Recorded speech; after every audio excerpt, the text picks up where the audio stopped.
অত্যন্ত দুঃখের সাথে আমরা দলীয় শোক পালন করেছি। প্রথমেই আমাদের নেত্রীর কিছু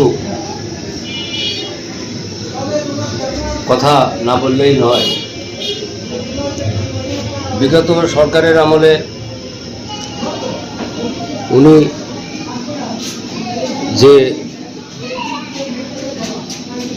উনার যে ধারা, সেই ধারায় আমাদের বাংলাদেশের জনগণ কোনোদিন ভুলতে পারবে না। যেমন ওনাকে বলা হয়েছিল 2 ছেলে নিয়ে মুচলকা দিয়ে আপনি বিদেশে চলে যান, কোনো সমস্যা নাই। কিন্তু উনি ওনার ওই ছেলেদের কথা চিন্তা করেন নাই। ছেলেদের কথা চিন্তা না করে উনি বলছে আমার এই দেশের বাইরে কোনো ঠিকানা নেই, এই বাংলাদেশে আমার ঠিকানা, আমি এই দেশেই মরতে চাই, এই দেশেই বাস করতে চাই, কিন্তু এই দেশের বাইরে আমি কোথায় যাব না।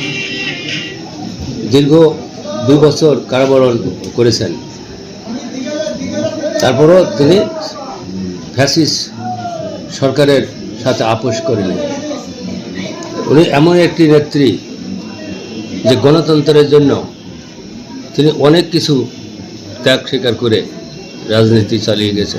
প্রতিহিংসামূলক কোনো কাজ বা কোনো কথাও উনি বলেননি। তার প্রমাণ বিগত সরকার তেনাকে এক কাপড়ে তেনার শৈশবকালীন অর্থাৎ স্বামীর স্মৃতি বিজড়িত যে বাসস্থান মইনুল রোড, এখান থেকে বের করে দিয়েছিল। কিন্তু তারপরেও উনি এই 5 তারিখের পরে এসেও ওনার মুখ দিয়ে কোনো প্রতিহিংসামূলক কোনো কথা উনি বলেন নেই। উনি চোখের পানি ফেলে বলেছিল যে আমাকে এক কাপড়ে বের করে দেওয়া হলো, আমি 2টা খাইতেও পারি নাই, আমার ফ্যামিলির পরিবারের কাউরে খাওয়াইতেও পারি নাই, আমি কার কাছে বিচার দেব?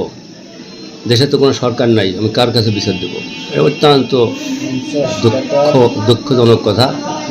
তাই এখন কথা হচ্ছে আমাদের নেত্রী আয়ুধার যে কদিন থাকে সেই কদিনই সে পৃথিবীতে থাকে। তবে কিছু দিক নির্দেশনা বা দৃষ্টান্ত রেখে গেছেন যে তেনাকে দীর্ঘদিন কারাবাসে রেখে তিলে তিলে ক্ষয় করা হয়েছিল।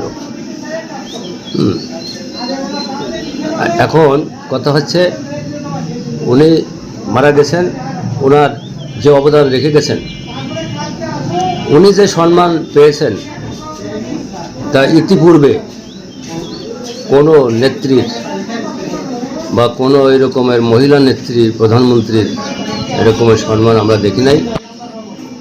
কারণ ওনার জানাজায় শুনেছি 2 কোটির উপরে মানুষ এবং বিভিন্ন দেশের বিভিন্ন কূটনৈতিক রাষ্ট্রপ্রধান ওনার জানাজায় শরিক হয়েছেন এবং বাংলাদেশের আপামর জনসাধারণ প্লাস প্রশাসনিক